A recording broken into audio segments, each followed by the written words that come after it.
আৰু এইজোপা কপৌ ফুল মই ক্লাছ 5ত থাকোঁতে ৰোৱা দেই। এতিয়া মোক ল'ৰাই 5 পাবগৈ হ'ল। এইটো চাওক ইমান ধুনীয়া ফুল ফুলিলে। আৰু এয়া বাগানখন চাওক ইমান ধুনীয়া সেউজীয়া পৰিৱেশ।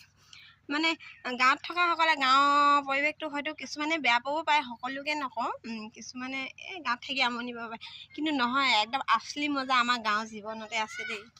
মডাৰ্ণ পৰিৱেশটোতো টাউনত থাকে হ'লে কি হ'ব, নেচাৰেল পৰিৱেশ যিটো মানে আপোনালোকে একদম অনুভৱ কৰক। গাঁৱত থাকক বুলি নহয়, টাউনত থকাবিলাকেতো থাকিবই লাগিব নিজৰ য'ত ঘৰ, কিন্তু এইটো পৰিৱেশ সঁচাকৈ বহুত ভাল।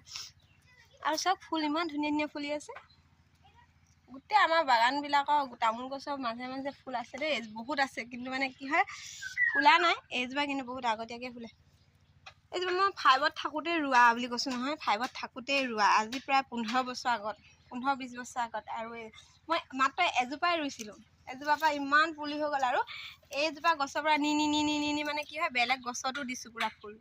ইমান মানে গোটেই এতিয়া আমাৰ যিমান তামোল গছ আছে চবতে আছে, এইজোপাৰ পৰাই নি মানে ৰটেশ্যন কৰিছে এইজোপাৰ পৰা। আৰু এইযোৰ ইমান ধুনীয়া গোন্ধ। তো আজিলৈ ভিডিঅ'টো ইমানেই।